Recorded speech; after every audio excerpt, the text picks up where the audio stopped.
आज मस्तपैकी मेथीचे थालीपीठ तुम्हाला शिकवते. तर मेथीचे थालीपीठ करण्यासाठी आलं, लसूण, हिरवी मिरची, जिरं, मीठ टाकून मस्तपैकी वाटण तयार करायचं आणि मेथी साफ करून घेतलेली आहे. त्यामध्ये वेगवेगळी पिठं घालायची.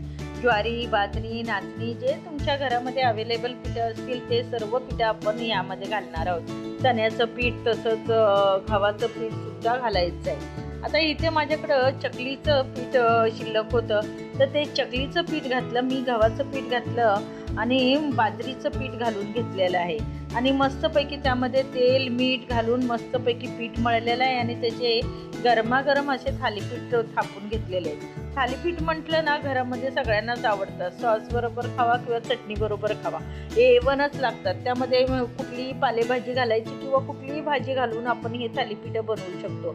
कुठलीही आवडती भाजी घातली ना तरी थालीपीठचा प्रकार हा सर्वांनाच आवडतो. करून बघा, नक्की आवडेल तुम्हाला.